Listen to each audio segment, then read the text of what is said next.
વર્માનગર સ્થિત GSECL thermal power project ખાતે આજરોજ અકરી ધારેશી ગામના ગ્રામજનોના પ્રશ્નો અંગે ખાસ બેઠક યોજાઈ હતી।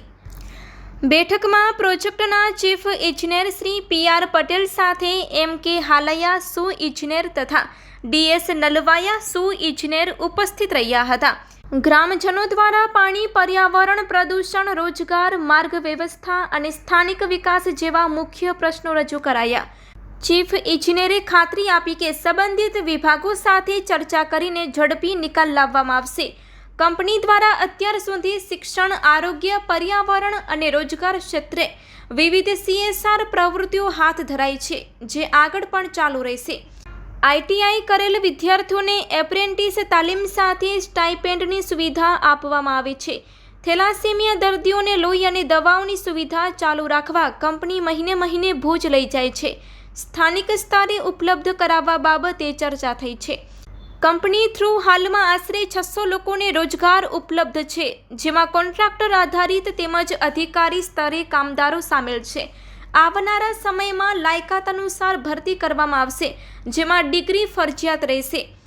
બોર ખાડાઓ ટૂંક સમયમાં બંધ કરવા માટે પગલાં લેવાશે। ગ્રામ પંચાયત દ્વારા જો અન્ય કામોની રજૂઆત કરવામાં આવે તો કંપની તેનું પણ નિરાકરણ લાવશે। આ રીતે ગ્રામજનોની તમામ રજૂઆતોને સંભળાવી ઉકેલ તરફ પગલાં ભરવાની કંપનીએ ખાતરી આપી હતી। રિપોર્ટ બાય આદમ નોતિયાર, કચ્છકેર TV news bureau chief, Lakhpat taluka. આજે આપણે અકરી ગુજરાત વિદ્યુત બોર્ડના બોરવેલ બનાવેલા ધારેશી સંપની આજુબાજુમાં લગભગ 44 જેટલા બોર છે। એમાં 15 બોર આવા જ છે કે એને ઉપરની ઢાંકી મૂકાયેલા છે, બાકીના બધા ખુલ્લા બોરવેલ છે। આમ લગભગ 550 થી 600 ફૂટ ઊંડા છે અને ખુલ્લા પાઇપ બોરવેલ છે। કોઈ ઢાંકવામાં આવેલા નથી। અત્યારે કોઈ અહીંયા વોચમેન કે કોઈ જોવાવાળો કોઈ છે જ નહીં।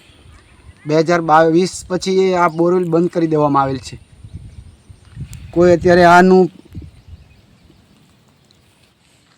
અત્યારે તો આ ચોમાસું છે એટલે પાણી ઉપર આવી ગયેલું છે। આમ તો 600 ફૂટ છે, મને ખબર છે। આ લોકો બોર બનાવતા હતા ત્યારે મેં પૂછ્યું હતું કેટલું બોર ઊંડું છે, કે 600 ફૂટ બોર।